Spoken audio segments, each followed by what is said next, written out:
सुनो, तुम सब्र की इंतहा पर हो ना, तो सुनो, उसकी मदद बस पहुंचने वाली है। तुम्हारे ये बहाए हुए आंसू उसने कबूल कर लिए हैं। तुम्हारा सजदों में उसको पुकारना उसे पसंद आ गया है। वो बस अब राजी हो गया है तुमसे। तुम्हारा नसीब अब बहुत जल्द बदलने को है। तुम्हारी बेरंग जिंदगी में अब वो रंग भरने वाला है। अब तुम्हारा घर भी खुशी के फूलों से महक जाएगा। यकीन करो, तुम अपनी दुआओं की कबूलियत को जल्द देखोगे। उदास हो, समझ नहीं आ रहा क्या करूं, कुछ भी सही होता नजर नहीं आ रहा, मगर देखो वो रब तुम्हें नहीं भूला। दुआ का रास्ता तुम्हें उसने दिया हुआ है ना अभी भी, तो फिर ये यकीन रखो कि दुआ कबूल भी होंगी। ये मुश्किलात जिंदगी का एक हिस्सा है, पूरी जिंदगी नहीं। दिन अच्छे भी आएंगे तुम्हारे। क्या हुआ जो आंसू खुश्क हो गए हैं? क्या हुआ जो अब अल्फाज भी साथ नहीं दे रहे? वो रब तो तुम्हारी खामोशी भी सुन लेता है। ऐसे हार मानकर मत बैठो, सब ठीक हो जाएगा, क्योंकि वो रब्बुल आलमीन तुमसे मोहब्बत करता है। दुआएं हमेशा कबूल होती है। दुआ मांगी ही इसीलिए जाती है कि वो कबूल हो, और वो कबूल भी होती है, लेकिन वक्त पर। बस इंतज़ार दरकार है। दुआएं नज़र से ओझल ज़रूर होती है, किसी को दिखाई नहीं देती और ना ही सुनाई देती है, लेकिन जब कबूल होती है तो दिखाई भी देती है और सुनाई भी देती है। दुआ सब्र मांगती है, इंतज़ार मांगती है। जब हर चीज़ के होने या ना होने में वक्त लगता है, फिर दुआ क्यों नहीं? यही तो बात है ना, इंसान ना सब्र करना सीखता है, ना ही इंतज़ार। ज़रूरी तो नहीं कि हर दुआ मांगने के साथ ही कबूल हो। दुआ तो अड़े हुए परिंदों की तरह होती है, जो एक ना एक दिन मंजिल तक पहुंच जाती है तो कबूल होने में शक कैसा। मेरा काम तो था मांगना, देना ना देना तो मेरे रब का काम है। तुम्हारी हर वो दुआ जो तुमने पूरी शिद्दत से मांगी है, वो अल्लाह के पास बहुत संभाल के रखी हुई है। वो तब तुम्हें नवाजेगा जब सही वक्त होगा, जब उसकी मसलहतों के तहत तुम नवाजे जाओगे। और बेशक तुम्हारी अर्श तक गई कोई सदा भी खाली नहीं जाएंगी। एक एक पुकार का जवाब वो रब ज़रूर देता है। यकीन जानो कि ये मुश्किलात महज चंद घड़ियों की है। बहुत जल्द अल्लाह तुम्हें वो अता फरमाएगा जो तुम्हारे हक में बेहतर है और जिसकी तुम्हें ज़रूरत है। और बेशक वो रब हमारी ज़रूरतों से पूरी तरह वाकिफ़ है। लोग ना तो आपका मसला है और ना ही आपकी दुआओं का, क्योंकि अल्लाह ने आपको देने के लिए लोगों की राय नहीं मांगी। लोग कुछ भी नहीं है, ये मामला सिर्फ आपका और अल्लाह का है। तो जैसे अल्लाह ने आपके मामले में लोगों से मशवरा नहीं लिया, वैसे ही आपने भी अल्लाह के मामले में किसी से भी मशवरा नहीं लेना। आपने दुआ करनी है, आप करें।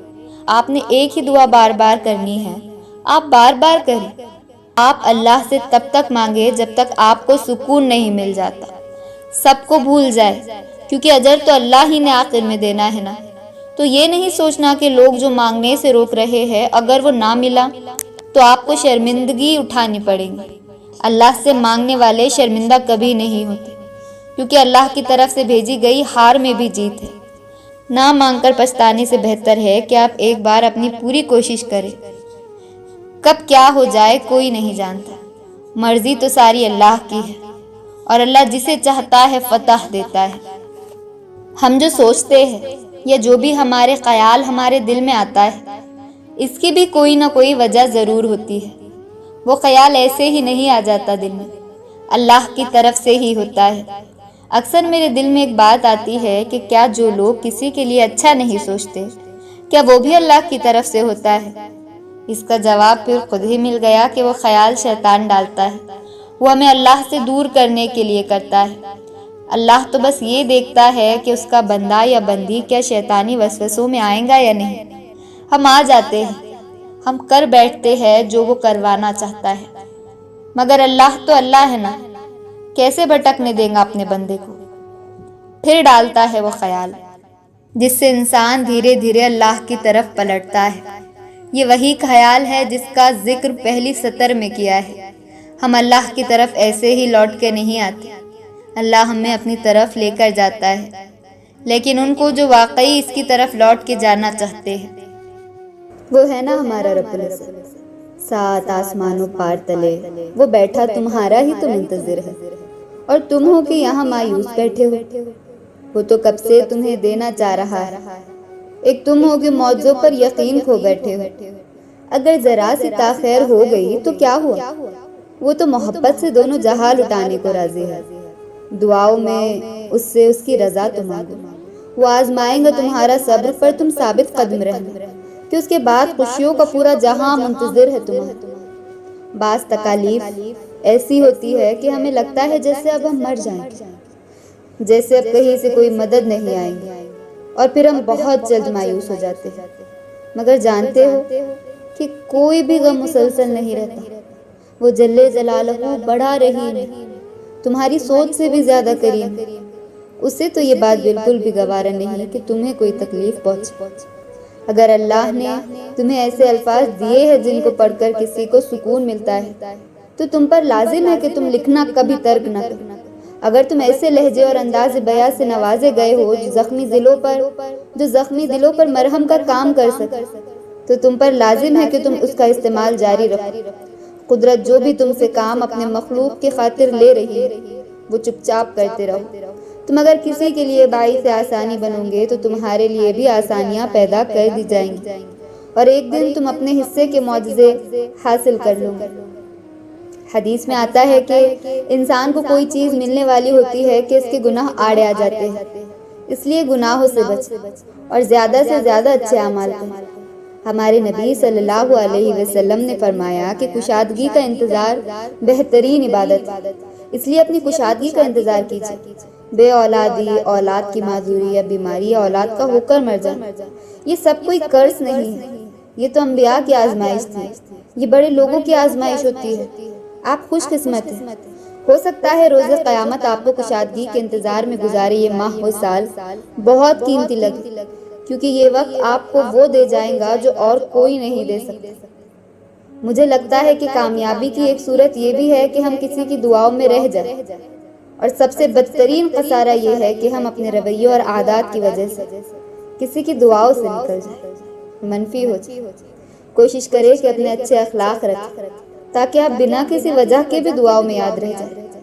اگر وہ کہتا ہے کہ مشکل کے ساتھ آسانی ہے تو یقین رکھیں، کیونکہ اس کی کہی ہوئی بات کے ذرے ذرے میں بھی اس کی کوئی حکمت چھپی ہے، لیکن تم نہیں سمجھتے۔ لا تحزن ان اللہ معنا۔ یا رب، میں اپنے دل کو تیرے سپرد کرتی ہوں کہ یہ کمزور بہت مجھے ہر پل بے بس اور مایوس کرتا ہے، بس تو مجھے مایوسی کے اندھیرے سے نکال دے۔ اے میرے پاک پروردگار، میرے دل کو مضبوط کر دے اور ایمان پر استقامت دے دے۔ بے شک تیرے علاوہ کوئی معبود نہیں، تو پاک ہے، میں ہی ظالموں میں سے۔ وہ الجبار ہے، یعنی ہر ٹوٹی ہوئی شے کو جوڑنے والا، تو پھر یہ کیسے ممکن ہے کہ تم فریاد کرو اور وہ اسے ادھورا چھوڑے؟